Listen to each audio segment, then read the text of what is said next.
Olá, sejam todos bem-vindos ao primeiro episódio do Pode Falar Mulher. Aqui pode papiar, pode rir, pode chorar, pode chegar, pode falar mulher.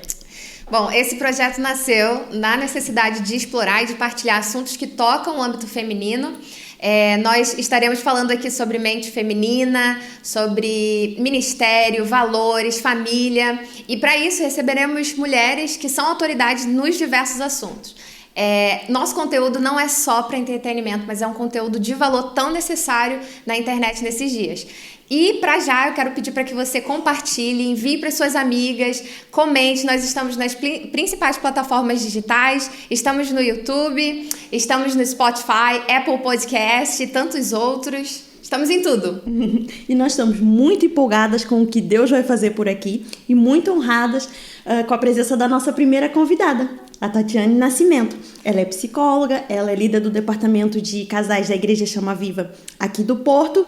E nós queremos começar, Tati, pedir que você comece se apresentando, fale um pouco sobre você, sua família, sua profissão, pode ser? Sim, claro. Em primeiro lugar, eu estou muito feliz, muito honrada pela oportunidade, pelo convite de ser a primeira participante. O clima está bem gostoso, está bem interessante, a proposta é muito, muito boa, a proposta ela vem mesmo a calhar nessa época que nós estamos enfrentando, então eu agradeço o convite e a confiança. Para quem não me conhece, eu sou a Tatiane Nascimento, eu vivo aqui em Portugal já há 4 anos, sou formada em psicologia, me formei ainda no Rio de Janeiro, na Universidade do Estado do Rio de Janeiro. Por uma questão de propósito, de interesse, logo depois da formação, da graduação, eu fiz também uma formação em terapia familiar sistêmica. Já aqui em Portugal fiz uma pós-graduação em terapia cognitivo-comportamental. Então, é a minha área de atuação, é o que eu gosto, é o que eu amo fazer, é o que eu acredito que tenha sido o meu chamado, o meu propósito, e estou aqui à disposição para ser canal de bênção na vida de vocês, na vida do canal, e vamos lá. Maravilhoso, Tati, porque nosso primeiro tema é sobre a complexidade da mente da mulher, né? Exatamente. A gente quer começar falando sobre essa diferença entre mente de homem e de mulher. E eu queria saber se existe alguma evidência científica ou um motivo para que as mentes de homem e mulher funcionem de forma tão diferente. Sim, na verdade, existem muitos estudos que vêm sendo desenvolvidos já há muitos anos sobre isso. No começo, grande parte deles era voltado, talvez utilizado como uma superioridade masculina, né? Porque eles vêm mostrando que o cérebro masculino ele era maior do que o cérebro feminino, e isso foi usado aí de algumas formas meio que negativas. De lá para cá, a gente tem muitos outros estudos, inclusive de profissionais femininas e feministas, que tem buscado mostrar que essa diferença, por mais que exista, ela seja também de forma irrisória, porque existem muitas outras influências ali que vão atuar no comportamento do homem e da mulher. Numa questão biológica, eu trouxe aqui, por exemplo, a médica investigadora do Centro de Neurociências e Biologia Celular da Universidade de Coimbra, Catarina Rezende. Ela vai falar sobre essa diferença do cérebro masculino e feminino, que apesar do cérebro masculino ser maior, o feminino tem uma densidade celular maior, né? Ele tem mais células ali. Entretanto, existe sim uma diferença nas regiões cerebrais que são ativadas, nas sinapses, nas ligações. Então, o homem ele tem mais desenvolvido áreas que são responsáveis, por exemplo, pela agressividade, pelo raciocínio matemático, pela localização espacial. As mulheres teriam mais desenvolvidas regiões que estão mais ligadas ao controle do impulso, à memória. Só que isso aconteceria principalmente ali depois da 8ª semana de gestação com as liberações hormonais. Então isso iria ali direcionar como que um cérebro iria se desenvolver de uma determinada forma e o outro cérebro de outra, dependendo do nível de testosterona, de estrogênio e etc. Então existe sim essa diferença, só que isso é só uma variável em toda a complexidade que é o ser humano. A gente precisaria considerar muitos outros fatores, como o ambiente, a questão social, a criação, os estereótipos, inclusive considerando hoje a questão da neuroplasticidade, que mostra a capacidade que a gente tem de criar novas sinapses, reprogramações, etc. Então existe essa diferença defendida por uma grande categoria de cientistas, Existem já outros cientistas que estão dizendo que essa diferença ela é irrisória. Isso vai depender muito da abordagem de cada um, né? Se ele é mais social, ele vai abordar mais o contexto, o ambiente. Se ele é mais de uma área que preza pela biologia, ele vai prezar por essa questão mais hormonal e biogenética. Mas existe, a gente só não pode... Tem que ter o cuidado em ter ali o equilíbrio de não usar isso como uma desculpa para certos determinados comportamentos. E como uma generalização também, né, Tati? Isso. Tem que ter muito cuidado porque, apesar disso, nós vamos ter mulheres que são excelentes em áreas mais matemáticas e homens que vão ser excelentes nas áreas de humanos. Uhum. Ô Tati, é verdade que os homens têm a famosa caixa do nada, enquanto as mulheres, elas fazem raciocínios complexos e conectados? Isso assim, cientificamente, a gente não vai dizer que isso é comprovado, mas como se empiricamente, né, observando um grande número, a gente tem essa noção. Então, assim, isso foi muito popularizado com o pastor Cláudio Duarte, né? Ele fala muito sobre a caixa do nada, mas isso já tem muitos anos. A gente tem o Mark Gungor, eu não tenho certeza se é assim que se pronuncia o sobrenome dele, mas ele tem também um DVD que se chama Tale of Two Brains, e ele vai falar nesse DVD sobre a questão da caixa do nada e sobre o pensamento emaranhado da mulher. E isso, assim, já tem mais de 10 anos. Ele é uma referência em aconselhamento de casais dos Estados Unidos, ele também é pastor. Então, eu acredito que ele, inclusive, inspirou outros pastores a trazerem esse tema. E as pessoas observam e, claro, se identificam com isso. Então, eu acredito que, não posso dizer cientificamente é comprovado, existe, não. Mas de uma forma mais observacional, de uma forma em que você vê ali, a maioria acaba se identificando com isso, né? Que os homens, eles ficam... eles têm esse momento de não estar fazendo nada, né? E que é necessário, que eles precisam. É necessário, que quem dera que nós conseguíssemos fazer isso. Já as mulheres têm essa maior facilidade de visualizar as coisas, né? De um ângulo maior. E aí ele vai dizer que o homem, ele abre uma caixa de cada vez, né? Enquanto a mulher, ela tem todas as caixas abertas ao mesmo tempo. E uma coisa vai ligando na outra. Exatamente, ela consegue então fazer essas conexões rapidamente. O homem não, ele tá falando de casa, ele tá falando só da casa. Ele tá falando do carro, ele tá falando só do carro. Ele tá falando de uma moto, só da moto. A mulher, ela consegue falar sobre a questão do carro, da moto não caber na garagem da casa, ter que mudar a casa. Da mesma conversa, ela...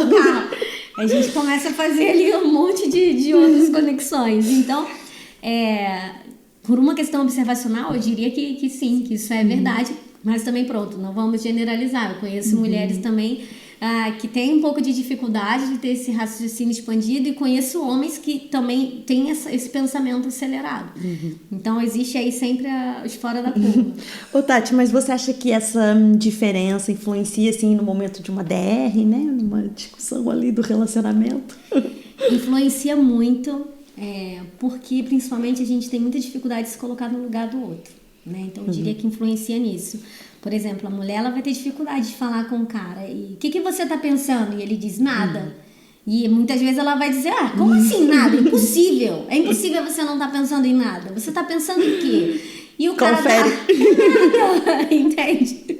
Porque muitas vezes ela não tem essa capacidade. Então, para ela, é meio que absurdo imaginar que alguém esteja simplesmente desse jeito, em lugar nenhum, fazendo absolutamente nada. E também, como a gente começa falando de uma coisa, no meio tem outra, e a gente termina já querendo que eles coloquem assim a opinião sobre uma terceira coisa, e aí ele pensa assim, ele para e pensa sobre o que ela quer que eu responda, né? Porque ela falou ali 3 coisas, uma seguida da outra, uma não tem nada a ver com a outra. Então, às vezes, eu vejo também que dá um bug no tipo, peraí, ela tá falando do quê? E o que esses palestrantes falam também, engraçado, é que, na maioria das vezes, os homens ficam com essa preocupação do que elas estão falando, o que a gente tem que responder, mas que a maioria das mulheres nem querem uma resposta, elas só querem que o cara ouça, esteja atento, mas é difícil de acompanhar. Então, assim, a gente cria uma linha de raciocínio e acha que aquela pessoa tem que ter a mesma linha de raciocínio que nós.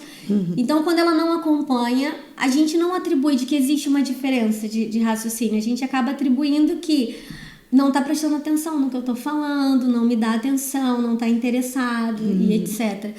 Então, isso cria os grandes conflitos, isso cria os grandes problemas, a dificuldade de aceitar que o outro tem uma forma de funcionamento diferente da minha, e isso não significa que ele não está interessado na minha forma de dizer e de falar, mas ele tem um pouco de dificuldade de acompanhar, e a gente não tem o hábito, por exemplo, de confirmar. Então, o que você quis dizer, eu entendi isso, você entendeu o que eu disse.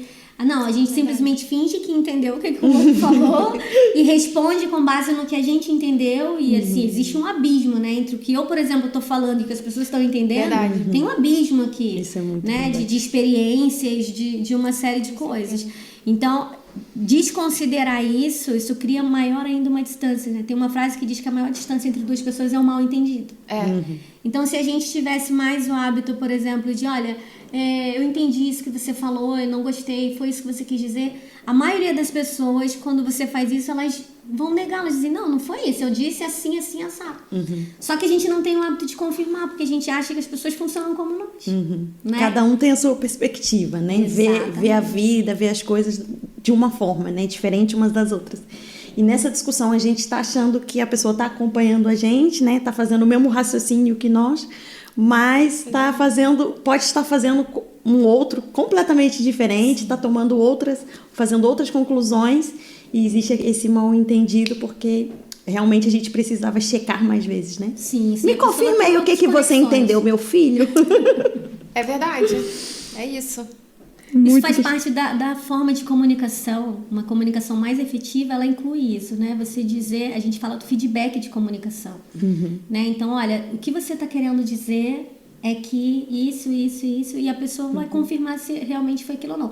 Para depois eu responder. Mas a gente também tem um mau hábito de, enquanto um está dizendo, a gente não está ouvindo, a gente está pensando no que vai falar depois. Não tem aquela escutativa, né? Exato. Então, o grande problema está nessa questão da comunicação. Se eu não consigo me colocar no lugar do outro, entender que ele tem uma forma de funcionamento diferente, entender que ele tem conexões diferentes, que ele vai fazer ligações diferentes, mas eu tô ali super acelerada, empolgada com a minha ideia, empolgada com o que eu tô dizendo, e eu quero que as pessoas acompanhem. Eu só quero falar, não quero ouvir. Exatamente. Então, quando a pessoa fala, você tá falando e o outro não tá concentrado, ele não tá recebendo, ele tá pensando o que ele vai responder, né? Porque a gente também tem essa cobrança de ter que ter uma resposta. Não é normal você ver alguém dizer, calma aí, deixa eu pensar sobre isso. Para responder, não é normal, isso soa estranho se alguém fizer isso. Você tá conversando e fala, o que você acha disso? E a pessoa disser, olha, eu tenho que pensar sobre isso. Isso não é muito socialmente aceito, vamos dizer assim. O ideal você parece estranho, né? O ideal é você ter resposta ali na ponta da língua. É como se fosse quem vence, né? A discussão é quem fala ou quem responde por último. Então, Tati, podemos dizer assim, sem generalizar, podemos dizer que os homens têm mais aquela facilidade mecânica, sentido de orientação, localização, enquanto que as mulheres têm mais, assim, uma capacidade melhor, né, de realizar, por exemplo, várias tarefas em simultâneo, tem mais sensibilidade em perceber, demonstrar emoções. Nós podemos concluir assim, sem generalizar? Então, sem generalizar, sim, de acordo com algumas perguntas, nós podemos dizer isso. Teve, inclusive, uma pesquisa divulgada em 2017 pela Universidade de Edimburgo, na Escócia, que o cérebro dos homens era maior do que o das mulheres, apesar de o feminino ter sub-regiões mais associadas, né? Como a gente falou ali no começo. Memória, sentido, aprendizagem, tomada de decisão. Entretanto, existem sempre os fora da curvas. Então, a gente tem, por exemplo, a Margaret Hamilton, que é a programadora responsável pelo código que levou o homem à Lua. Então, ela, tudo escrito à mão, uma pilha de livros desse tamanho, toda a programação ali de engenharia de software feita por uma mulher. Então, que tem um raciocínio matemático incrível. A gente tem a questão do Einstein, que tem o cérebro do mesmo tamanho do que é considerado o cérebro feminino. Então, é difícil a gente definir que essas diferenças são suficientes para que um se saia melhor numa situação do que o outro, sem considerar, por exemplo, todo o contexto. A criação, os estereótipos, tudo aquilo que está sendo envolvido. Não dá para se reduzir somente ao sexo de cada um, né? Essas habilidades, a gente tem a capacidade de desenvolver habilidades. Tem homens incríveis desenvolvendo trabalhos incríveis na região, na área de humanas, por exemplo, na área da inteligência emocional, e mulheres incríveis desenvolvendo grandes projetos nas áreas científicas, nas áreas físicas e matemáticas. Então, é entender que existe uma predisposição, mas que todo mundo tem a capacidade de desenvolver essas habilidades nas mais diferentes regiões. Top. Agora a gente vai falar de um assunto muito polêmico, que são as variações de humor e que geralmente elas se acentuam mais no período de TPM. A gente pode culpar a TPM, essa variação de humor, ela acontece mais no mundo feminino? Sim.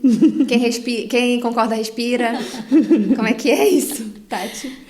A TPM, ela é uma comprovação já, né? Existe toda alteração física e psíquica no corpo da mulher. E isso se traduz no nosso comportamento, na forma como a gente se relaciona e etc. A gente tem ali os hormônios trabalhando ativamente no aumento, na diminuição da serotonina, por exemplo, que é o hormônio responsável ali pelo prazer, pelo bem-estar. Então você vai ter uma mulher 1-2 semanas mais ou menos antes do ciclo extremamente feliz e alegre, etc. De repente ela tá muito mal, ela tá depressiva, ela não tem vontade de fazer as coisas. E isso é justificável por essas alterações hormonais. Lembrando que isso não é normal em todas as mulheres. Isso é o comum, né? Isso não é... não dá pra dizer, por exemplo, que eu cresci, a minha mãe não tinha alteração de humor e esse cara se casa com uma mulher que tem e ele vai dizer, isso é frescura, porque eu vivi com a minha mãe 20, 30 anos e eu nunca vi minha mãe fazer isso e dizer que era TPM, entende?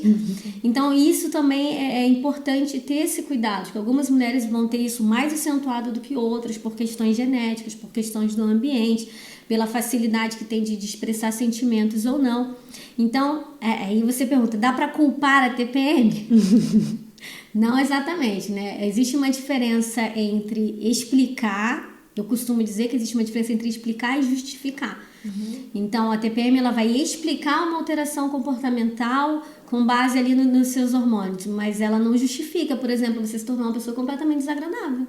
Ela não justifica você sair tratando todo mundo à sua volta mal, por exemplo. Você precisa buscar ali se conhecer, buscar estratégias de autocontrole, estratégias de controle da sua raiva, do seu temperamento, do seu ambiente, saber os seus limites também, os dias que você não está muito legal, o que você pode evitar, o que você pode fazer para melhorar. Então, culpar a TPM, acho que é um termo meio complicado. Às vezes você pode simplesmente avisar, né, o parceiro, olha, tô numa fase mais difícil, me deixa em paz. Gente, mas olha só, vamos sair aqui do protocolo. Débora, fala pra mim, TPM deixa você assim pra matar o Francis? Eu não costumo culpar a TPM, até porque o Francis fala, você tem TPM o mês inteiro, então? São as 4 semanas de TPM. Eu culpo o meu temperamento, bem sanguínea. Mas é como a Tati diz, né? A gente explica, né? Porque nós somos assim, mas não pode justificar porque a gente tem que ter autocontrole, né? Se controla a mulher, se controla a Débora. Aqui pode se controlar. Mas você sente essa... Vocês sentem essa variação. oscilação? Eu sinto. Tem ali uma época do mês, eu não costumo assim associar, eu acho que eu tô de TPM, eu acho que, até porque agora eu tô numa fase em que eu não tô menstruando, porque eu tô tomando pílula de amamentação, mas eu sinto essas variações de humor, sempre senti, mas assim, vou tentando, né, dar uma controlada. Eu até comentei com a Tati, às vezes eu dou essa oscilação e vou no calendário e penso assim, gente, mas não tem nada a ver, peraí, eu tô trocada, não tem nada a ver, então não tem a quem culpar. E aí eu fico assim, bom, bora lá, Valéria, levanta essa peruca, vamos pra frente, porque às vezes eu sinto, né, por exemplo, eu sinto... eu acho que eu tô agora em baixa, então se calhar o meu período tá chegando e depois não tem nada a ver, eu tô ali no meio, era pra eu estar super ativa. Na verdade, assim, isso, a gente precisa ter atenção porque a TPM ela seria caracterizada basicamente de 1-2 semanas, né, ali antes do primeiro dia. Então, se isso se estende depois disso, se isso é muito acentuado, é preciso perceber se não existe ali o transtorno dismórfico ali da tensão pré-menstrual. Existe um transtorno associado a isso, uma doença mesmo, que as mulheres ficam mesmo mal, mesmo fora de controle, vamos dizer assim, e ocorre fora do ciclo, fora do período, etc. Então, isso tem que ser sim observado, mas a gente também não pode considerar as questões externas, né? Isso é só alteração interna, mas existe todo o nosso exterior que continua funcionando, todas as influências que a gente tá sofrendo de informações, de notícias, da nossa família, do nosso trabalho, do nosso ambiente. Então, tudo isso continua nos atingindo de uma forma diferente, uma vez mais forte do que outra, dependendo do que acontece. Então, existe todo um conjunto de situações que vão contribuir para isso. Então, a gente vai perceber que está um pouco pior, mais embaixo, num determinado período. Não tem a ver com a minha menstruação, mas o que pode ser? Então, às vezes, foram alguns gatilhos, algumas coisas que podem ter acontecido, que trouxeram aquilo.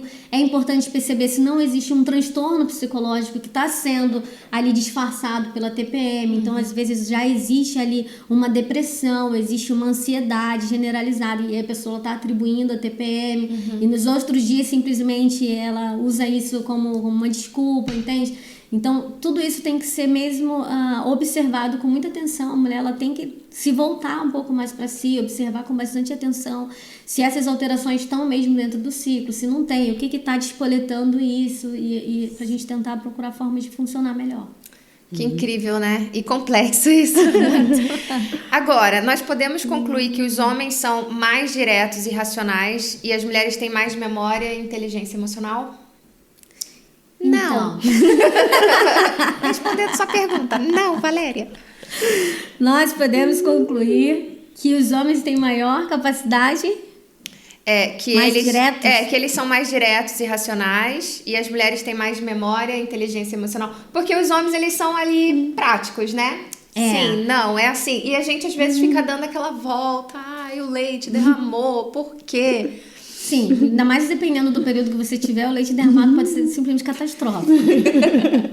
Mas, assim, eu não diria que ser mais racional e direto signifique ter menos inteligência emocional. Essa é a diferença, né? A inteligência emocional é a capacidade de lidar com as próprias emoções e as emoções dos outros. Então, o fato de eles serem um pouco mais racionais não significa que eles não estão lidando com aquilo, eles só lidam com aquilo de uma forma diferenciada, né? Então, você tem... como eu falei, homens incríveis que estão aí na área de humanas, como terapeutas, psicólogos, etc., que desenvolvem um trabalho incrível. Então, o racional, ele também está ligado à inteligência emocional. Por exemplo, eu em consultório, independente daquilo que eu estou ouvindo, por pior e mais triste e comovente que seja, e tenha toda a empatia com a pessoa que passou por aquilo, eu preciso me manter racional naquele momento, até para ajudar aquela pessoa a identificar, né, as formas de sair daquela situação, encontrar saídas, etc. Então, isso também é inteligência emocional. A gente tem que ter esse cuidado de não achar que o homem é menos capaz. Não tem sentimentos. Né? Eles têm uma forma de funcionamento diferente, mas cientificamente as mulheres têm uma capacidade de memorização maior. E eu diria que, né, essa capacidade, assim, claro, tem toda a questão biológica, evolutiva envolvida nisso, né? Os homens precisavam sair para caçar e etc. As mulheres iam ficar ali cuidando dos filhotes e preparando o alimento e tudo. E hoje a gente precisa lembrar de várias receitas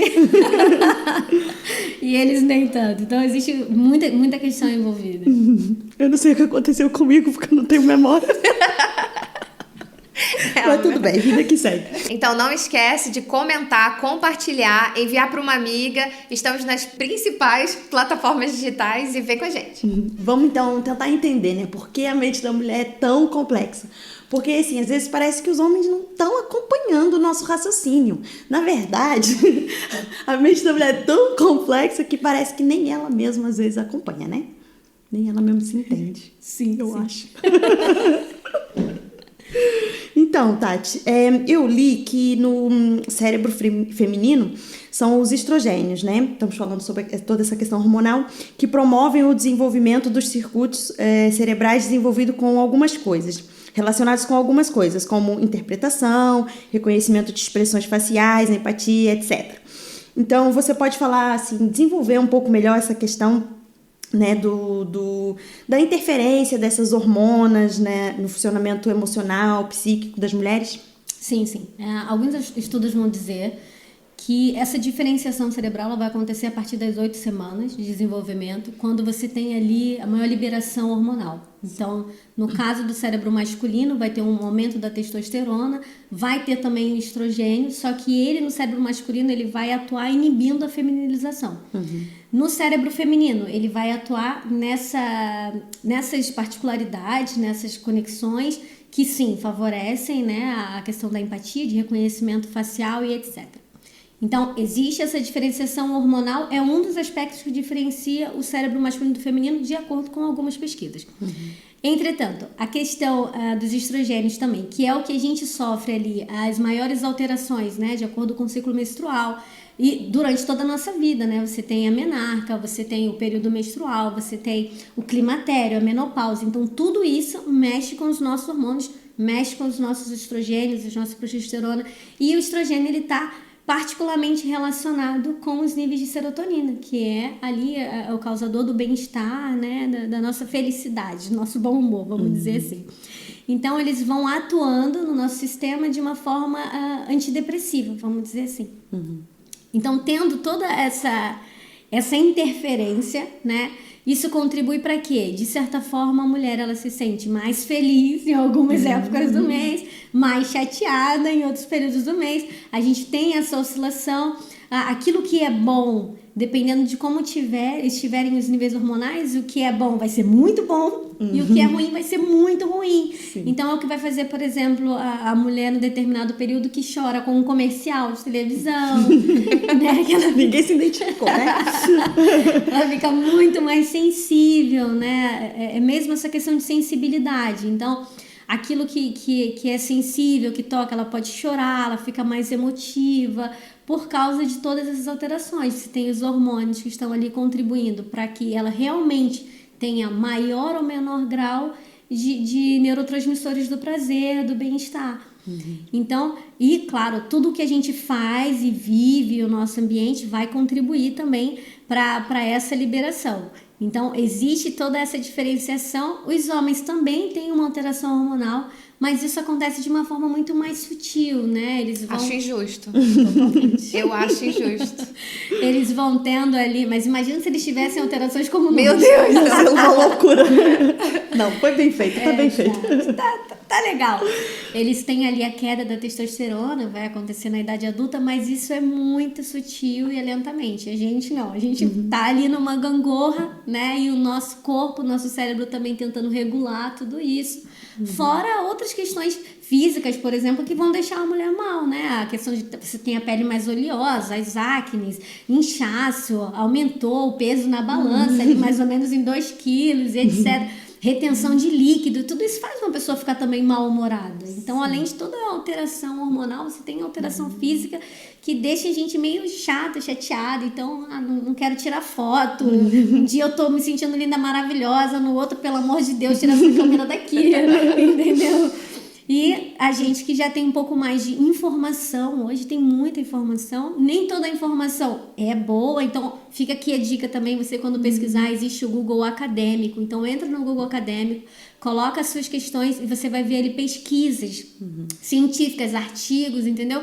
Que vão ali mostrar se aquilo já foi refutado, se não foi, porque tem muita informação na mídia também que é antiga, foi só sendo repetido.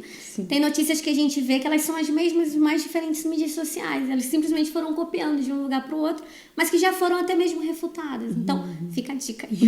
Então, essas oscilações, né, nas nossas hormonas que mexem muito com o nosso emocional, podem então explicar, não justificar porque que às vezes não, nós parecemos até malucas, né? Eu lembro que tipo na gravidez essas oscilações foram mais acentuadas ainda, né? Foi a fase da minha vida que eu mais fui chamada de maluca pelo Senhor Franz.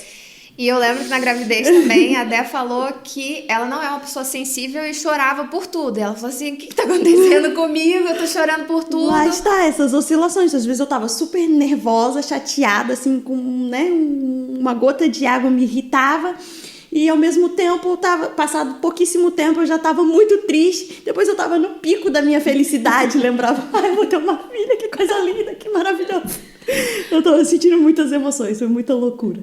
Sim, Então, sim, a gente fica muito sensível, né? E aí, pronto, é aquilo, o que é muito bom é bom demais, o que é muito ruim é ruim demais. desse jeito. São polos, né? Totalmente. Isso, essa alteração acontece assim, de forma muito brusca, né? Então, ainda existe ali a questão do nosso cérebro, nosso corpo tentando controlar tudo isso, o que está acontecendo, né?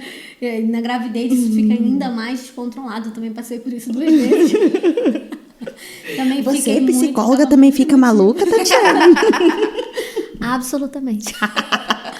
Mas eu também ficava muito emotiva e, na verdade, assim, até hoje, quando eu percebo que eu tô muito emotiva, eu fico até com medo. Tipo, tô grávida. Opa, deixa eu fazer aqui uns cálculos. Deixa eu ver minha situação. Será que tá tudo ok? Porque existem coisas que realmente mexem com a gente em determinado período, né? Então, você vê uma propaganda comercial, tudo isso acaba afetando a gente, sendo ali um gatilho, afetando a gente de uma forma diferenciada. Então, sim. Olha, eu lembrei agora de uma amiga, aquela que fala, amiga, minha amiga. Ela praticamente terminava com um namorado toda TPM. Isso é um grande problema. Então, como a gente falou, tem os transtornos associados à TPM. Então, talvez seja o caso de analisar, né, de procurar um profissional da área, um psicólogo, um ginecologista, para poder você avaliar os níveis hormonais, se isso realmente está associado à TPM ou se isso já se caracterizou como um transtorno da tensão pré-menstrual ali, um distúrbio associado à tensão pré-menstrual.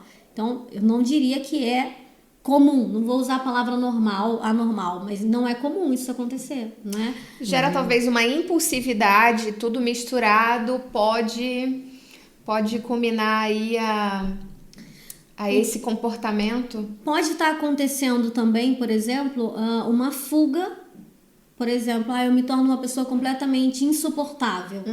E o meu parceiro, ele não compreende, ele não entende, ele me ataca. Então, para evitar isso, eu faço rompimento e quero ficar sozinha nesse período. Eu não consigo, por exemplo, dizer, olha, me deixa sozinha uma semana. Com meu namorado é mais fácil fazer isso, com o marido é mais difícil. Depois lembra que ama. Não, volta. Eu te amo, eu só tava meio atordoada. Com o marido não dá pra fazer isso. Com o namorado já teria essa possibilidade de pedir um tempo, você ter esse momento de introversão. Mas se isso precisa ser constante, claro, a gente precisa buscar entender o que está acontecendo, porque isso está trazendo um transtorno para minha vida. Exatamente. Então, tudo que traz um transtorno para nossa vida social, nossa vida familiar, profissional, isso vai ser caracterizado ali, já é um ponto para você definir um distúrbio. Entende? É um dos pontos ali, um dos sintomas, vamos dizer assim, causou um transtorno, a gente precisa começar a analisar o que é isso. Então, pode estar ali fora do comum do que causa a alteração hormonal da TPM. Agora, assim, por outro lado, eu acho que essa impulsividade nessa fase, né, também podemos utilizar, assim, a mulher pode, né, se conhecer e utilizar essa fase de impulsividade para fazer o contrário, né? Tipo assim, já que eu tô tão emotiva, tão emocional, tão impulsiva, deixa eu focalizar, sei lá, focar em alguma coisa e tentar produzir aquilo, dar o máximo, potencializar alguma coisa. Dependendo da fase do ciclo e de qual hormônio tá em alta, você vai se sentir a empoderada, a super poderosa, a linda, a maravilhosa, a que vai postar várias selfies, várias fotos, várias aproveitar coisas. essa fase, mulherada! Exato. Aproveita a fase, você vai marcar vários compromissos, vai fazer uma série de coisas, a fase que você está sentindo realmente mais produtiva, porque você está com a serotonina em alta, você está com bem-estar, você está feliz, e as coisas que são boas são muito boas, então todas as gratificações são ótimas. E, claro, vai ter a fase em que isso vai estar em baixa, a gente se sente menos produtivo, menos disposto, não tá muito afim, não quer fazer. Ou tudo que faz acha que também ficou ruim, não ficou legal, tira uma foto, não tá boa, tira 30, tira 40. Né? Começar a olhar meu calendário, assim, né? Como é que eu vou agilizar ali as minhas tarefas? Nessa fase do mês é melhor descansar a mente, ficar zen. Me poupar os outros. Me poupar pra poupar você. Me poupe que eu te poupo. É isso. Muito bom. Mas é exatamente por aí. Essas alterações, elas acontecem, elas são respondem, né? Explicam a maioria das coisas. Os homens têm também de uma forma muito mais sutil, né? E conseguir identificar para poder controlar, para poder trabalhar melhor, buscar a nossa melhor versão dentro disso. E você, homem que está assistindo esse podcast, Compreenda a sua mulher. Por favor. Tenha um pouquinho mais de Compreenda as paciência. fases, os ciclos. Pague a terapia da sua esposa. Maravilhoso. Pessoal, já comenta, compartilha, envia para suas amigas, nos segue aqui no Instagram, @céueterra.pt. Também estamos nas principais plataformas, Spotify, YouTube, Apple Podcast. Então, segue a gente aí. Bom, vamos falar um pouco sobre as associações e as conexões que a mulher tem tendência a fazer. Eu queria saber, Tati, se você acha que essas associações e conexões mentais, elas surgem naturalmente por conta dessa demanda e por conta também de nós, mulheres, sermos, assim, multitasking. Será que é por isso que surgem tantas conexões? A demanda que você diz é de estar fazendo várias coisas ao mesmo tempo. Várias coisas, né? Às vezes a gente tá ali com arroz no fogo, mas já tá cortando a cebola pra carne. O neném tá lá no berço, a gente tá assistindo uma pregação. O alho já queima, você já tem que jogar fora. Colocar de novo pro arroz não ficar preto. É muita demanda, Isso foi bem gente. específico. É tipo isso. Sim, então assim, já existe uma tendência natural, né, que a mulher tenha mesmo mais conexões, ela tem mais conexões neurais, ali assimilando dos dois lados do cérebro, então já existe essa tendência natural. Eu poderia dizer que isso seria um primeiro passo, né? E claro, depois o ambiente que a gente está inserido, a forma que a gente vive, que a gente é colocado no mundo, faz toda a diferença. A gente assimila talvez muita informação, né? Eu costumo brincar, eu tenho uns amigos que me chamam de Tatipédia. E eles têm uma brincadeira que é pergunta pra Tati sobre assuntos mais aleatórios possível. Porque eu tenho essa tendência e às vezes um erro de ter muita informação. Então às vezes eu falo com meu marido, eu queria ter o seu cérebro, porque parece tão suave, parece tão vazio. E ele consegue se focar melhor em algumas coisas, né? Ele tá totalmente focado. Porque ele não tem algumas informações completamente aleatórias e desnecessárias, vamos dizer assim, que eu tenho. Tenho muita informação que eu poderia procurar quando fosse necessário no Google. Mas eu acabo que tenho esse interesse por informações e tudo. Então, claro que dependendo de um tema, eu tenho muito mais conexões, né? O meu cérebro ele vai buscar mais conexões porque eu tenho uma maior base de informação que está ali, latente ali na minha memória. Ele não, ele tem, né, 1, 2, 3 coisas relacionadas àquele assunto. Então a gente começa a pesquisar sobre uma coisa, já está vendo outra, está vendo outra, está vendo outra. Então a gente vai criando várias conexões ali ao mesmo tempo. Então quando surge uma palavra, um contexto, alguma coisa, o cérebro ele busca tudo que está relacionado àquilo, né? De imagem, de emoção, de memória. Então a gente, como tem mais informação, talvez a gente consiga fazer mais conexões. E isso, voltando à piada, né, da caixa do nada e as caixas das mulheres, como se as nossas caixas estivessem todas abertas ao mesmo tempo, é mais fácil que isso tudo fique ali de certa forma interligado, mas talvez porque a gente está mais sobrecarregada de informação, né? E a gente cria muita demanda, na verdade. Nós estamos criando muitas demandas para nós mesmas, né? Então deve ser por isso que, tipo assim, alguém me fez uma pergunta, eu começo a responder, daqui a pouco eu já tô lá no outro assunto, nada a ver, muito longe do que a pessoa perguntou e nem consigo mais lembrar qual é a pergunta, nem qual é o assunto inicial, e a pessoa tem que falar, já aconteceu, né, Valéria? Agora a pergunta aqui foi isso aqui, né? Vamos voltar aqui pro ponto de discussão, né? Sim, isso pode também estar associado com a necessidade de falar, necessidade de expressar, né? Então, eu tenho muita necessidade de falar. A gente tem tanta necessidade de falar e quando surge a oportunidade, mesmo não sendo sobre aquele assunto, houve ali uma conexão rápida, mas a gente, aproveitando que eu tô falando sobre isso, eu quero aplicar aqui e falar sobre isso.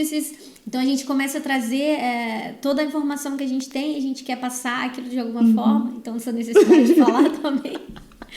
Mas a gente vai fazendo essas conexões e acaba dispersando também, né? Isso é muito comum.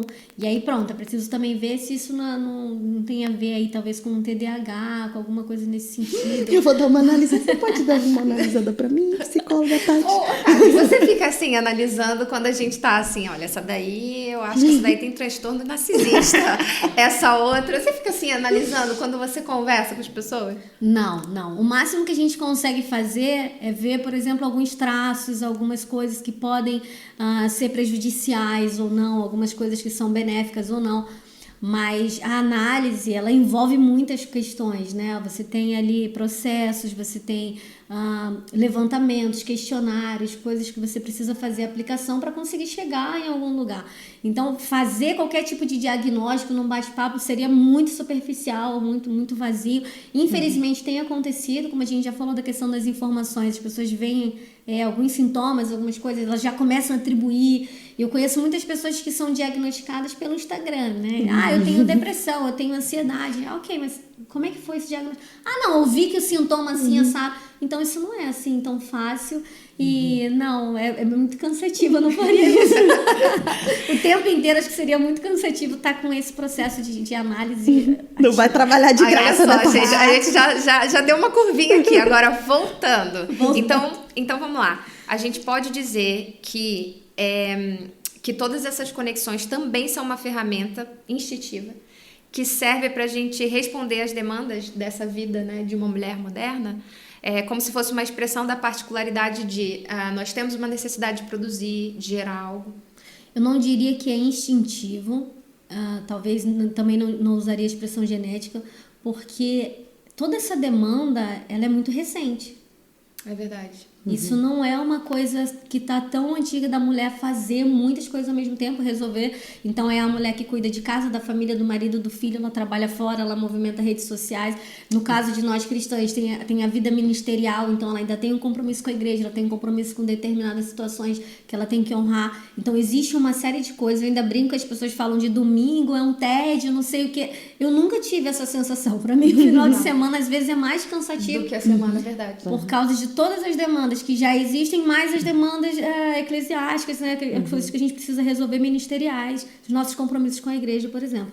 Então, isso é uma coisa, de certa forma, recente, né? Essa cobrança social de produtividade, de você estar fazendo, de associar quem você é ao que você faz, a sua popularidade, a quantos amigos, seguidores você tem, o engajamento, que não é mais... Antes eu achava que era só seguidor, mas você tem que ter engajamento e não sei o que, existe seguidor falso, esse mundo é muito bizarro. Esse mundo da rede social é bem bizarro, eu descobri que isso é muito bizarro. Então, tudo isso, né, a pessoa ela quer mostrar alguma coisa, ela precisa mostrar que ela faz alguma coisa, né? Para ela ser alguém, eu tenho que necessidade produzir. De ser aceito, né? A necessidade de ser aceito, de ser aplaudido, de ser elogiado, né? A gente tem essa necessidade, isso é natural, só que isso agora veio para esse mundo. E aí a mulher entrou nesse mundo da produtividade, criou um monte de demandas, porque ela continua tendo as outras.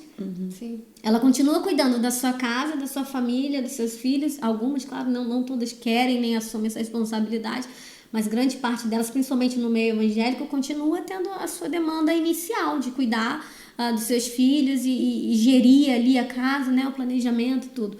Só que surgem as outras demandas que a gente, por necessidade, abraça isso, assume um monte de coisas, então não dá também só para culpar o contexto, mas nós temos que ser responsáveis por nós mesmos, pela nossa saúde mental, saber qual é o limite, saber se tá demais, se não tá, por que eu tenho a necessidade de agradar, por que eu tenho essa necessidade de que as pessoas vejam o que eu estou produzindo, de onde surge isso, entende? Então, qual é a verdadeira motivação, né, da sua produção? Se é simplesmente alguém... se o foco está nas outras pessoas, em que os outros vão achar de mim, ou se realmente a gente está produzindo pela responsabilidade de fazer o que o Senhor colocou nas nossas mãos para fazer, né? Ele nunca pediu para a gente abraçar o mundo. Verdade. É para a gente tocar quem está à nossa volta. Está cumprindo um propósito. A mulher ela acaba assumindo muito, ela vai vendo muita brecha, né? E ela acha que ela consegue fazer tudo, ela é excelente para resolver tudo. Se ela tiver, então, uma determinada fase, ela é a mulher ideal para resolver aquilo. E ela acaba assumindo compromissos de outras pessoas, coisas que os homens poderiam estar fazendo. A gente vai ter dificuldade de delegar, por exemplo, coisas para que eles possam fazer, organizar em casa, na família, no lar, onde quer que seja. Por ter uma forma de funcionamento diferenciada, às vezes pode achar que ele não é capaz, não vai fazer direito, não vai fazer tão bem quanto eu sou mais ágil. Então, por que eu estou fazendo tudo sozinha em casa? Porque eu acho que eu sou mais ágil do que ele. Então, por que eu estou ao mesmo tempo cuidando de criança, fazendo comida e estudando? Às vezes eu não tolero também a falta de habilidade, né? Essa intolerância a esperar, deixar eles sei lá, se aperfeiçoar ou chegar. Tô lembrando aqui de um caso prático, não aconteceu comigo, não sou eu. A minha amiga. A minha amiga. Minha prima. Pede pra, sei lá, estender uma roupa. Aí o cara vai lá, estende e tal. Aí a amiga chega e fala: estendeu tudo errado, hein? Assim a roupa não vai secar. Tira e estende de novo. Ou seja, deu trabalho pro cara, pediu pra ele ajudar. E depois foi lá e fez de novo, tipo... A gente é muito... assim, todo mundo precisa... Todo comportamento que a gente quer que ele seja reforçado, repetido, a gente precisa fazer aquele reforço positivo, né? Isso já tá até comum falar sobre isso nas redes sociais, em outros lugares. Então, assim, só que as pessoas também entraram numa de que não faz mais que obrigação. Pois. E isso, o que tá fazendo? Tá tirando o reforço positivo. Isso é totalmente... Entendeu? Eu sou mãe, mas eu não quero que alguém vire pra mim e diga que eu tô fazendo mais que a minha obrigação, eu não mereço ali um feliz dia das mães, não sei o quê. Então, a gente não se coloca no lugar do outro, né? A gente quer ser elogiada, ser considerada super mãe, super mulher e etc. Mas quando chega de um homem, por exemplo, fazer alguma coisa pelo filho, as redes sociais elas vão dizer: parabéns o quê? Não fez mais que obrigação e etc. E não funciona assim. Então, é muito importante reforçar positivamente sempre que fizer alguma coisa que é um comportamento que eu quero que se repita, que seja aprimorado. Claro, a gente pega a parte que foi boa, né? Amor, você estendeu, que coisa linda. Da próxima vez, estende na pontinha pra secar melhor. Isso que eu ia falar. Ter a paciência também de instruir, né? Assim como nós somos também instruídas em algumas áreas. Ter essa paciência de instruir. Se não ficou legal da segunda vez, fazer da terceira. É bem legal trazer o elogio antes da crítica. Costuma eu já ouvi melhor. falar, isso funciona mesmo, a questão do sanduíche. Tipo assim, elogia, critica, elogia de novo, deixa a crítica no meio. Pode ser, porque vai depender da forma, tudo também depende da forma que a gente fala, né? Que a gente expressa. Então, não adianta também fazer um sanduíche, mas a crítica ser dura. A carne ser dupla, não pode. Vamos lá, o pão tem que ser chunchudo e a carne do hambúrguer fininha. Mas também não de forma que a pessoa não entenda a crítica. Tem que ficar claro, né? Gente, mas o trabalho em equipe é o melhor, não é mesmo? A mulher fazendo, o homem fazendo, a gente se ajudando. Igual a gente tá fazendo aqui. Reforçando positivamente uns aos outros, exatamente. Isso aí. Ótimo. A gente tava falando sobre o sanduíche. Aí já conectou com a fome, já quero comer. É verdade. Vamos então para o nosso quarto e último tópico, né, desse assunto super interessante que nós estamos abordando, a complexidade da mente da mulher, né? Vamos falar então um pouco sobre gatilhos e traumas. Tati, você acredita que eles estão na origem ou na causa de alguns comportamentos talvez um pouco desajustados, reativos das mulheres? Sim. De que forma? Quando a gente fala de gatilho, a gente está falando aí de uma resposta mental, né, que envolve todo um padrão comportamental, emocional, que está relacionado a situações, na maioria das vezes, do passado.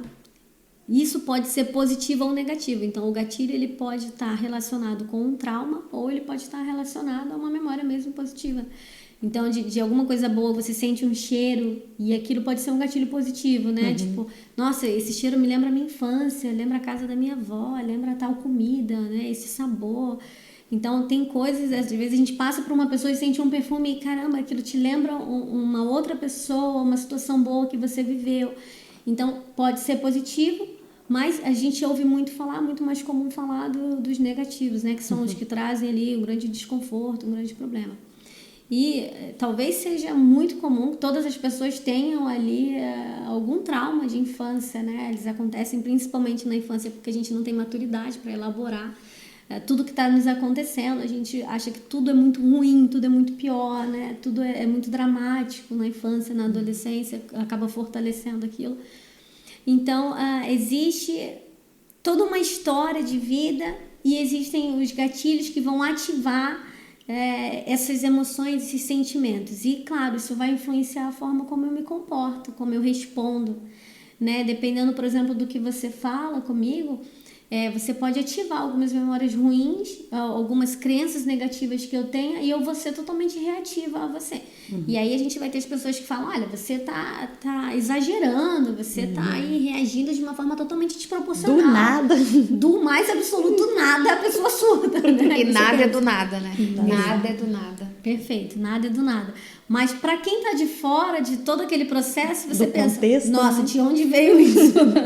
De repente, uma palavra, uma expressão, alguma coisa é suficiente para aquela pessoa ter toda ali uma descarga emocional. E ela pode, se sentindo atacada, ela pode, claro, desenvolver ali um mecanismo de defesa e ela vai ou te atacar, né, ou ela vai fugir.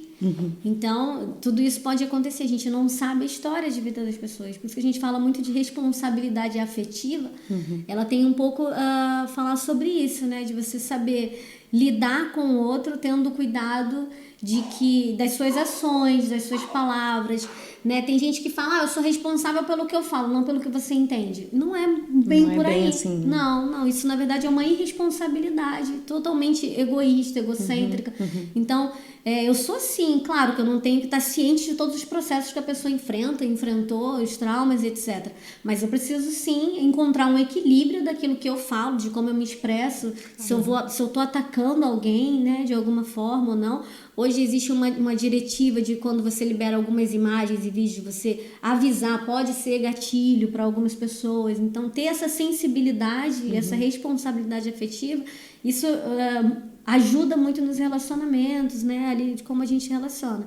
Mas, sim, pode com certeza influenciar a forma como as pessoas se comportam e influencia muito nos relacionamentos, nos casamentos, local de trabalho, influencia demais.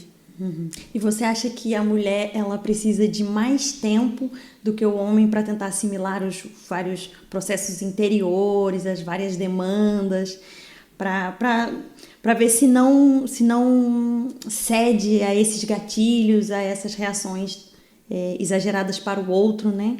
Você acha que ou não tem diferença aqui entre homem e mulher? Eu não diria que existe uma diferença certeira. Isso vai muito do indivíduo, né? Eu acho que isso vai muito da pessoa. Algumas mulheres podem ter essa necessidade, outras mulheres não. Alguns homens podem ter essa necessidade.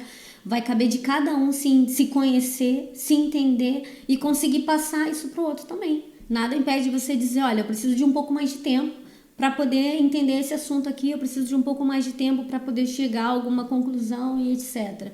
Ou então, tipo, eu não vou fingir que a discussão terminou, mas vamos dar uma pausa, vamos parar aqui e eu vou pensar melhor sobre isso e depois a gente termina essa conversa, a gente termina esse assunto. Então, nada impede que isso aconteça, mas não dá pra gente dizer que existe uma regra que todas as mulheres precisam de mais tempo, quando na verdade as mulheres elas têm muito mais urgência em resolver as coisas do que os homens. Elas querem ter a sensação de que aquilo se deu por terminado, né? Então, confere. Elas têm muito mais essa necessidade. Então, pode ser uma coisa mais comum, mas também não é uma regra. Eu acho que tem a ver com maturidade emocional também, que eu acho que, tipo assim, no meu caso, uma experiência própria, no início do meu casamento, quando a gente tinha alguma discussão, algum desentendimento, eu queria resolver ali na hora. Eu não entendia que nós éramos pessoas diferentes e que ele queria agir e reagir de forma diferente da minha. Para mim, ele tinha que fazer o que eu faço, que é resolver ali no momento. Aí eu ainda usava aquele versículo bíblico. Não deixe que o sol se ponha sobre a sua ira. Falava, você tá deixando o sol se pôr sobre a minha ira, porque eu estou irada. Vamos modificar, inclusive, o versículo. O versículo adaptado na versão Débora Matias diz, não deixe o sol se pôr sobre a minha ira. E aí eu queria resolver ali no momento, porque eu achava realmente que eu não podia dormir irada, que é verdade, mas o que eu tinha que fazer não era responsabilizar ele, culpar ele, mas eu tentar gerir as minhas emoções, que é o que eu faço hoje. Eu percebo que ele precisa de tempo para pensar no que ele vai dizer, no que ele tem muita responsabilidade com o que ele diz. Então ele é mais assim, ele não é nada reativo, ele recebe aquilo, assimila, só depois ele responde. Eu já sou papum, então eu não penso muito no que eu vou falar, não tenho tempo para pensar no que eu vou falar, porque já viram que eu gosto de falar, não é? Então, já tô devagando, mas o que eu quero concluir é que durante o casamento, agora eu tenho 6 anos de casada, eu fui adquirindo essa maturidade, né? Eu fui amadurecendo emocionalmente, espiritualmente, consequentemente emocionalmente. Então hoje eu já consigo perceber que não é o momento de resolver agora finalmente a discussão. Eu posso dizer, olha, eu tô triste com isso, aconteceu isso, eu não gosto disso ou daquilo, da forma como você faz isso e aquilo, mas eu já não faço uma tempestade num copo d'água, porque depois, no início do casamento, eu percebi que no outro dia já estava muito mais leve, muito menor o problema. E eu, por que eu sou tão louca, quero resolver agora? É de noite que eu tô com as hormonas à flor da pele. Se amanhã vai estar muito mais fácil de resolver, porque já não tô sentindo tanto, já não tem tanta emoção envolvida, já é mais racional. A discussão já vai ser muito mais razão, vamos resolver, então, são esses os pontos do que sobre o que eu estou sentindo nesse momento. Então, hoje eu também vou deixando mais a dor passar e tal, e depois é que eu tento resolver a situação. Então, acho que realmente não tem muito a ver sobre ser homem, sobre ser mulher, mas sim sobre o tempo que você precisa para assimilar aquilo, para resolver da melhor forma. Né? Depende muito da criação da pessoa, né? O que ela associa as brigas, as discussões familiares, quais foram as vivências que essa pessoa teve. Então tem gente que foge de briga, foge de discussão, porque ela tem ali um histórico familiar muito relacionado com aquilo, ou ela não tinha espaço para expressar dor, angústia, tristeza, então ela acostumou a resolver tudo sozinha, seus conflitos sozinha, ela tem dificuldade agora de compartilhar com o outro o medo, a aflição, a angústia, de chegar a uma conclusão junto, né? Ela aprendeu a se virar sozinha, vamos dizer assim. E a pessoa traz isso para a vida adulta, então... ter essa paciência, às vezes não é dar o assunto por encerrado. A mulher ela acha que se não está discutindo sobre aquilo, o assunto está encerrado. Não, às vezes ele pode ficar ali em stand-by, exatamente. E vamos dar uma trégua, né? A famosa trégua. E depois a gente conversa sobre isso, como você falou, com a cabeça mais fria, com mais calma. Não, porque se a gente estiver muito irritado, a gente tem a tendência a querer ofender o outro, né? Eu quero atingir, eu tô com raiva. Eu estou com raiva de você, eu quero atingir você, eu não posso te agredir, né? Então eu faço isso com as minhas palavras. E aí tem gente que ainda tem uma crença de que a pessoa com raiva, ela fala o que ela realmente pensa. Na verdade, não. Se ela tá ali com um padrão de luta ou fuga ativado, ela tá com... A oxigenação cerebral dela não tá normal. Então ela não tá pensando muito sobre o que tá vindo ali, ela não tá raciocinando sobre aquilo, ela não tá tendo tomada de consciência, né? Então ela tá mesmo ali para brigar, né? O corpo dela tá ativado aqui na região abdominal, nas pernas, se vai precisar correr, se vai precisar bater, etc. E o cérebro por isso tá é que a gente eleva a voz, compreendam, homens. Nós estamos ativados para luta. Gente, mas olha só que interessante a gente pensar em todos esses detalhes, né? E ir um pouco mais a fundo, ser sensível para perceber a diferença, né? Essa particularidade, não só entre homem e mulher, mas o relacionamento em si.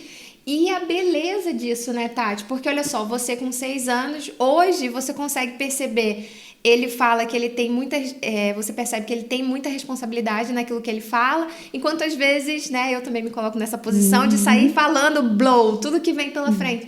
E depois você é moldada nisso, naquilo que o seu parceiro é, e ele também naquilo que você é. Isso é porque eu também vejo uma diferença nele. Eu vejo que, tipo assim, ele... tinha muito essa questão de responsabilidade, mas no início, que ele também não era muito maduro, também foi amadurecendo no casamento. Podia ser o que a Tati falou, fuga, não querer resolver. Agora eu sinto que da parte dele, mesmo que ele não queira resolver ali, porque ele tem mesmo esse cuidado com as palavras, eu vejo uma tentativa de no próximo dia me explicar por que ele fez aquilo, por que foi assim, qual é o lado dele, né? E eu vejo muito mais agora, com 6 anos de casamento, essa tentativa de mostrar o lado dele. Sim. E de querer resolver essa situação. É importante tentar evitar que essas rusgas influenciem o relacionamento. Eu tenho uma experiência com o meu pai, que era muito interessante. A gente é muito parecido, então a gente bate muito de frente. E mesmo de ter discussões acaloradas, assim. E eu lembro que o Adriano, no começo, ficava meio assustado, mas depois ele dizia, olha, eu não me meto, porque vocês, ao mesmo tempo que vocês estão se pegando, vocês estão maravilhosamente bem. Então, era assim, aquela discussão super acalorada, e etc, não sei o que, acabou, passou 2 minutos, olha, vamos ali comprar pão na padaria, você quer ir lá? Quero, vou. Como se nada tivesse acontecido. Então, assim, o que eu sempre falava pra ele a questão você tem um relacionamento sólido, que tá aqui, você tem todas as outras coisas acontecendo, aquilo não tem que afetar o seu relacionamento. Nós continuamos sendo pai e filho, nós continuamos nos amando, nos respeitando e nos querendo. Então acontece um monte de coisa, mas isso não muda o que eu sinto em relação a ele nem o que ele sente em relação a mim. Então a gente consegue, assim que acabou aí a discussão, transitar, beber uma água, a gente consegue transitar, exatamente. Beber uma água, vou lá no mercado, quer alguma coisa, poxa, quero, traz isso aqui pra mim. E ele ficava assim, uau, o que aconteceu? Exatamente, eu e minha irmã gêmea, né? A gente na adolescência discutia, brigava, puxava o cabelo uma da outra, daqui a 5 minutos, sem exagero, já tava, mana, me empresta esse vestido, me dá esse... A gente já tava super se amando de novo, tipo, não afeta a relação. Porque foi uma relação sólida. A gente tem dificuldade de trazer isso pro nosso casamento. Né? A gente deixa as situações afetarem o nosso relacionamento. Sim. Acha, por exemplo, hoje você vê que é uma responsabilidade com o que ele fala, mas com certeza no começo achava que ele tava eu tava queria simplesmente ignorando suas emoções. Agora, você acredita que nós mulheres somos mais suscetíveis a esses gatilhos por conta de sermos mais frágeis e às vezes até mais sensíveis? Talvez, como já tem na adolescência a questão da menstruação e tudo, talvez a gente dê mais importância a algumas coisas do que outras. Talvez porque os homens desde a infância são mais doutrinados a não sentir tanto, né? A calar as emoções, a não dar tanta visibilidade para o que ele está sentindo de mal, de ruim. Então, tá chorando, não chora, homem não chora, não faz isso, não sei. O homem ele tem liberdade para expressar violência. Então, às vezes, ele expressa a tristeza dele de uma forma agressiva, né? Você tem as crianças, por exemplo, que praticam bullying. Muitas delas, elas têm uma história depressiva ali por trás, de depreciação em casa, etc. Ela está expressando o problema de uma forma agressiva, porque isso é o aceitável do homem, né? Mas ele ser, tipo, sensível e chorar e não sei o que, isso não é tão socialmente aceito. Então, o homem, acho que ele já é doutrinado a calar as emoções. As mulheres já dão bastante voz a isso, porque a mulher, por exemplo, ela já não tem a liberdade de ser agressiva e expressar raiva. Então, às vezes, ela expressa raiva chorando. O homem expressa tristeza sendo agressivo e a mulher expressa raiva chorando. Porque é o que é socialmente aceito. A mulher que tem raiva, que expressa raiva, ela é mal vista, né? Você tem várias expressões. Maluca, né? Falta de homem, falta de uma louça, é louca. Então, socialmente não tem liberdade para expressar. O homem, se chora, é fraco, não virou homem, vulnerável, não virou homem, é uma mariquinha, vira homem, etc. Então tem toda isso a cobrança social. Tudo isso que vai moldando o comportamento de todos nós ao longo da nossa vida. Algumas coisas assim parecem ser tão claras, né, na nossa vivência, você está falando aqui. Isso é claro pra gente, mas a gente realmente não leva em consideração essa diferença. A gente não passa batido, né? No momento da raiva, com as emoções você ali... Não tá pensando, né? Você não tá pensando muito, exato. A gente não tá pensando, a gente tá completamente reativo. Então, assim, se a gente pensasse, tem uma frase que fala, todas as pessoas que você encontra, elas estão passando por um processo da qual você não sabe nada a respeito, seja gentil sempre. Então, se a gente pensasse sempre nisso, existe uma razão, sabe? Existe uma razão. Você falou nada do nada. Existe uma razão para todas as coisas. Que explica, não justifica, né, comportamentos, mas explicam por que a pessoa está sendo assim. Exato. Esse lado animal, esse lado animal fala mais forte, eu tenho que me defender, é a sobrevivência e aquilo sem aquele... Exatamente. Ativa ali as coisas que são instintivas, né? Aí você tem esse mecanismo de luta e fuga, ele é instintivo, ele que vai despoletar a crise de ansiedade, a pessoa está se sentindo de alguma forma ameaçada, então ela começa a ter a palpitação, porque o corpo ele está se preparando para sair correndo de uma determinada situação, ele está ativando ali o sistema de luta e fuga. Então, toda essa descarga emocional, os hormônios de estresse, tudo que está acontecendo, impossibilita que a gente tenha uma visão completamente racional da situação. Por isso é importante, às vezes, dar um tempo, dependendo de como a pessoa vive isso, né, lida com as próprias emoções, é importante dar um tempo, parar. Eu mesmo não posso falar se eu estiver no momento de raiva, etc. Eu também prefiro parar, porque senão eu começo assim a ficar... Vou falando sem pensar, como qualquer ser humano. Me torno mais agressiva ou me torno até debochada. Se eu não puder ser agressiva, eu fico irônica. Exato. Isso é mais irritante às vezes. Pra pessoa, e você quer irritar a pessoa, né? Você quer tá sendo irônica porque você quer atingir. Porque a gente, tipo assim, às vezes nem é raiva que a gente tá sentindo, é dor, né? Você a quer pessoa fazer nos com que magoou. Sofra, que como você eu tô sofrendo, você vai sofrer também. Então vamos lá. instintivo, sei lá, tipo assim, você tá sofrendo, quer que o outro sofra também. Por a isso nossa que a gente carne, precisa... né, adâmica, credo. Isso que eu ia entrar. A gente precisa não só da nossa maturidade emocional, mas espiritual, né? É a maturidade espiritual que ela vai mexer muito com isso. Quando você percebe que você precisa ter os frutos do Espírito, que você precisa ter domínio próprio, que você precisa ter autocontrole, você precisa amar o outro, né? Então, Senhor, me ensina a ver como você vê. Eu quero ver fulano como você vê. Considerar o outro superior a você, né? Porque Exatamente. o que se diz hoje em dia, ai, se ame porque você tem que se elevar, você é o mais importante, você. Tipo, vai alimentando muito o nosso ego, esse tipo de discurso, né? Sendo que o discurso bíblico é totalmente o contrário, né? O discurso bíblico olha, Filipenses, né? Fala que Jesus, ele não usurpou ser igual a Deus, antes ele se entregou, se humilhou, né, para os outros, em serviço dos outros. Então, tenham em vós o mesmo sentimento, né? Sejam assim também. Considere o outro superior, tipo, ame o próximo.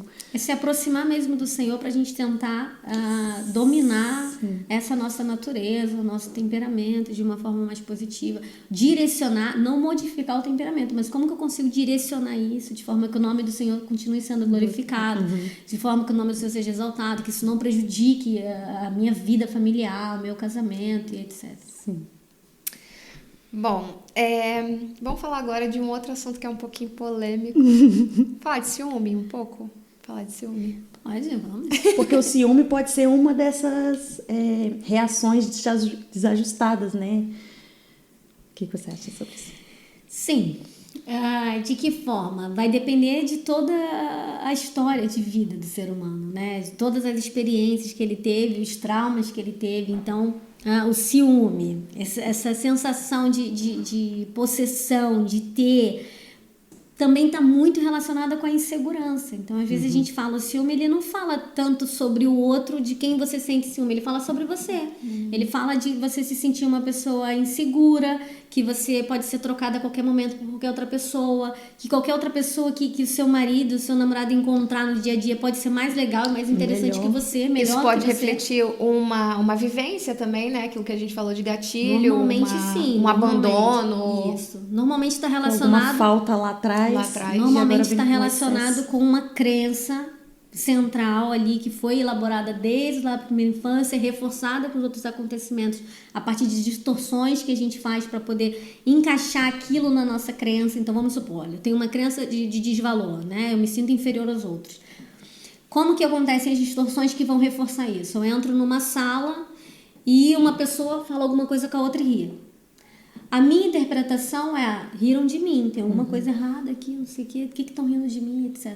Sendo que existe 1 milhão de motivos para eles terem comentado e terem rido. Mas eu distorço a realidade de forma que aquilo vai reforçar a crença que eu tenho de que eu sou uma pessoa, né, passível de ser engraçada para os outros, entende? Eu sou uma pessoa ali que os outros fazem graça de mim, riem de mim, tenho uma autoestima ruim, né, baixa. Então, eu vou distorcendo toda a realidade de forma que ela venha reforçar essa crença que foi criada, às vezes, num trauma lá na infância. E a pessoa acredita mesmo no seu interior que é isso, né? Que aquela pessoa tá falando dela, tá rindo dela.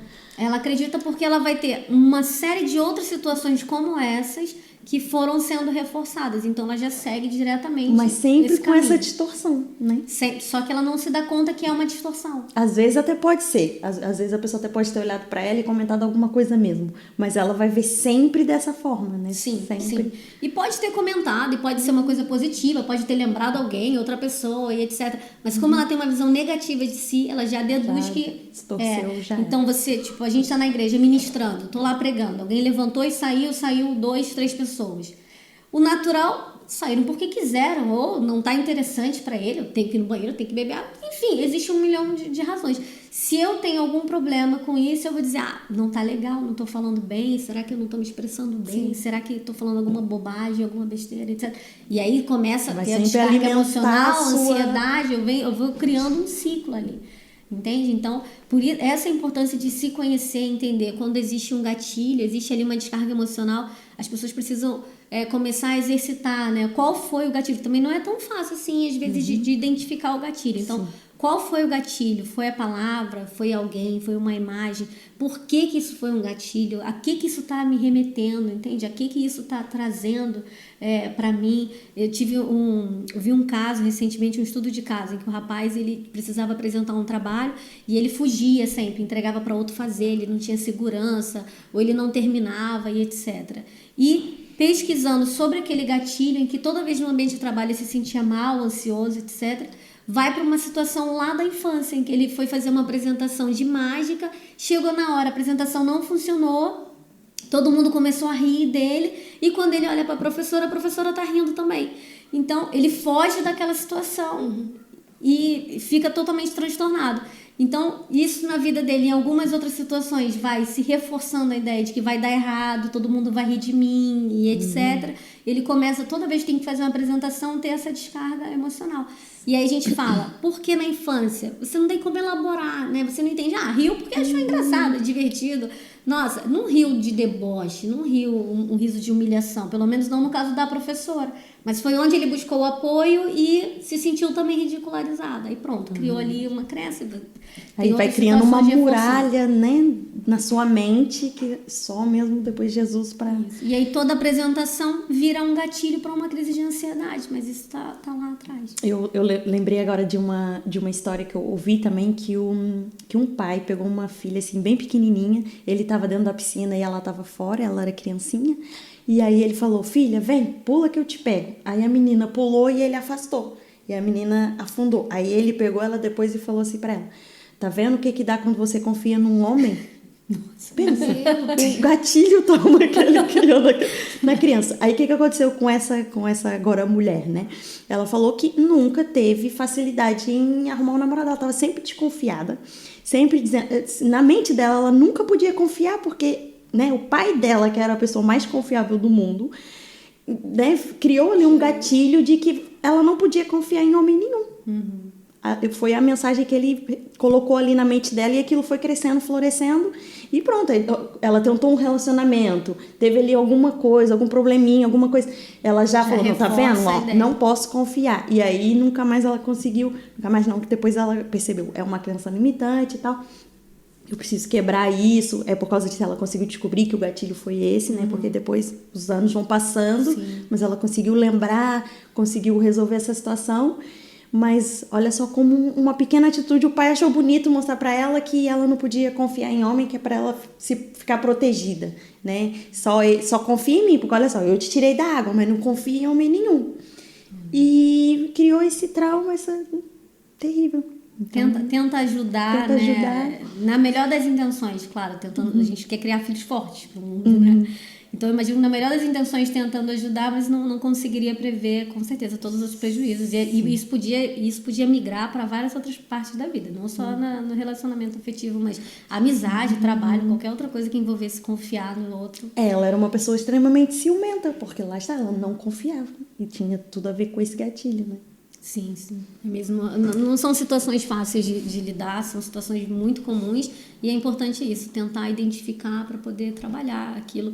Eu não vou conseguir um mundo sem gatilhos, né? Não tem nem como, não existe nem essa possibilidade. Somos nós que temos que nos adaptar, né, à realidade que a gente está. Então é importante a gente buscar ali conhecer, se entender, descobrir qual é o gatilho, descobrir por que existe esse gatilho, onde essa emoção tá lá fundamentada, e poder trabalhar isso para lidar da melhor forma possível. Agora, Tati, isso é quando você sente. Agora, por exemplo, quando você vê isso no outro, a gente também consegue encaminhar mais ou menos, olha, você deveria rever aí o porquê que você está com tanto ciúme, ou alguma coisa do tipo. Como ajudar uma amiga que tá muito como ajudar ciumenta. uma amiga, ou às vezes até você dentro de um relacionamento começar a direcionar o outro, né? Olha, você já percebeu que você tem essa desconfiança e que isso não faz sentido? Ou o seu próprio parceiro. Sim. Depende muito da abertura que você tem com a pessoa, né? Porque às vezes até essa dica pode ser já um gatilho para outras situações.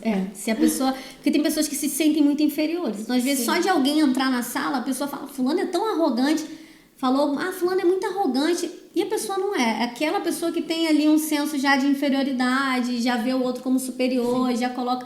Então, assim, às vezes até tentar ajudar uma pessoa tem essa complexidade. Então, vai depender muito da abertura que você tem com essa pessoa, da liberdade que você tem, e explicar que você está, claro, tentando ajudar, mostrar sim. Eu acho que se você tem ali fatos, não é um achismo da minha cabeça, eu estou tendo também a minha interpretação sobre você. Não. Olha, aconteceu isso e isso e você interpretou dessa forma, essa não condiz com a realidade. Será que não tem aí alguma coisa que tenha acontecido? Então, às vezes, muitas pessoas são assim, são inseguras e você começa a perguntar, olha, mas já aconteceu alguma coisa nos seus outros relacionamentos? E você vê que a pessoa ou foi traída mesmo, ou teve alguma quebra de confiança que pega e origina isso. Então, assim, realmente é muito difícil, tanto para quem sente o ciúme, quanto para o outro lado, que é a pessoa que sofre com o ciúme, se for patológico, então pior ainda, do outro. É muito difícil para as duas pessoas que estão envolvidas nisso. E aí o outro pode ter o gatilho de tipo, você tem ciúme de mim porque acha que eu não sou confiável, entende? Então você não confia em mim, você acha que eu teria capacidade de fazer alguma coisa errada, eu não sou esse tipo de pessoa. Então as pessoas transformam tudo em algo pessoal, né? E não é, tá muito mais relacionado com o outro. Mas então, não tem nada a ver com gênero, né? Tipo, as mulheres são mais ciumentas do que os homens. Existem mais mulheres ciumentas do que homens ciumentos. Na verdade, eu não tenho essa visão. Eu tenho a visão oposta, na verdade. Que existem homens mais possessivos do que mulheres possessivas. Eu, pelo menos, tenho essa impressão, até pela quantidade de notícias que a gente tem de feminicídio, de violência à mulher, dos homens que não aceitam, por exemplo, um término, não aceitam uma traição. Existia um consenso, né, do homem traído matar o amante. Existia um consenso. Há pouco tempo eu vi um vídeo e o cara falava, se relacionar com mulher casada é cemitério na certa. Ou seja, existe um consenso de que o homem traído, ele tem ali o comportamento agressivo de matar. Mas ninguém fala da mulher traída. Então, a impressão que eu tenho é de que os homens são mais possessivos, as mulheres talvez falem mais sobre isso, os homens talvez não falem tanto do ciúme com medo de parecer mais vulnerável, né? Ainda tem isso. Você, vai se achar demais, vai achar que estou valorizando demais, não sei o quê. Então, às vezes, ele pode sentir e não expressar. É complexo demais. É complexo. Porque, por exemplo, na minha vivência, eu tinha a impressão que as mulheres eram mais ciumentas, talvez porque, no meu contexto, eu conheço mais mulheres ciumentas, que assumem ser ciumentas, porque lá está, pode ser só uma falta do homem assumir, não é? Sim, sim. O que também acontece demais, eles se sentem muito vulneráveis com isso, né? E não só com ciúme, até mesmo com amor, com carinho. Tem muitos homens, principalmente no começo do relacionamento, tendem a tentar não expressar muito, etc. Então, para terminar, Tati, nós estamos vendo, né, que parece que esses gatilhos, então, são ativados, né, devido a traumas de infância. Você acha que também tem a ver ali com falta de paternidade ou maternidade? Falta de orientação nas várias etapas da vida, principalmente ali no começo, né? Como você disse, a criança não tem essa estrutura emocional, ela precisa ser orientada, né? Por pais presentes, talvez também a sobrecarga das várias coisas que você precisa fazer, exaustão, frustração, baixa autoestima. Tudo isso parece estar muito relacionado, né, com a ativação desses gatilhos. Como é que nós podemos, então, perceber esses gatilhos e como tentar superar, né? Como você disse, não existe um mundo sem gatilhos, mas existe forma de você tentar superar. Viver melhor, viver né? melhor. Se colocar melhor.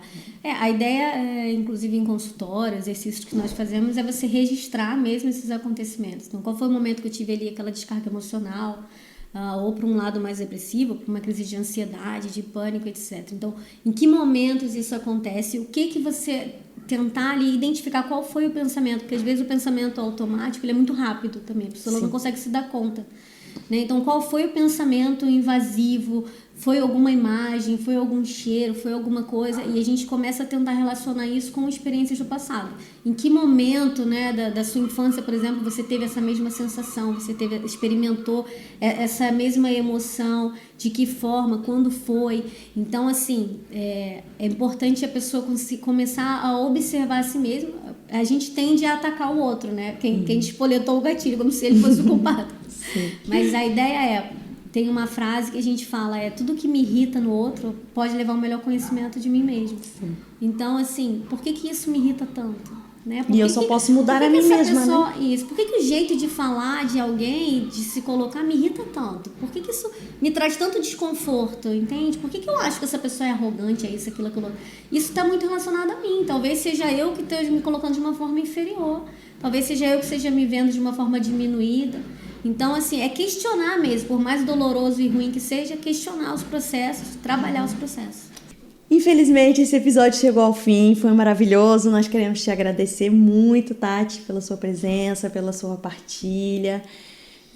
Você quer deixar alguma consideração aqui, final, para o pessoal? Eu quero agradecer o convite, o chamado, a confiança de vocês, agradecer por essa mesa tão leve, tão saudável, um assunto tão latente, né, na sociedade, tão importante. O único recado que eu quero deixar é: por maior que seja a complexidade, vale a pena se relacionar, vale a pena investir nos relacionamentos, vale a pena cuidar de nós mesmos e daqueles que estão à nossa volta. Tenham responsabilidade afetiva, se cuidem, façam terapia. Ai, gente, que delícia estar aqui com vocês. Mais uma vez, muito obrigada, Tati. Nós temos aí ferramenta agora pro ano inteiro. Quero convidar você a ser um mantenedor, a conhecer. Você que ainda não conhece, você pode entrar no nosso Instagram, @CéuETerraPT. Lá você vai ver as diversas áreas em que nós estamos atuando. Nós temos uma livraria, @Loja Céu e Terra PT, onde a gente vende diversas literaturas, bíblias. Temos também na associação a parte da academia, que tem diversos cursos. Nossa, que momento especial a gente teve aqui, né? Mais uma vez, muito obrigada, Tati. Pessoal, nós vamos deixar o @ dela na nossa descrição para você que quer conhecer melhor o trabalho dela. Todas as quartas-feiras nós vamos ter um novo episódio aqui no Instagram. E para você que quer ter acesso ao conteúdo completo, nós estamos no YouTube, no Spotify e na Apple Podcast. Nós vamos ter mais assuntos, outros convidados, então continue acompanhando a gente por aqui e até o próximo episódio. E não se esqueça, aqui no Pode Falar Mulher, pode papiar, pode rir, pode chorar, pode chegar, pode falar mulher.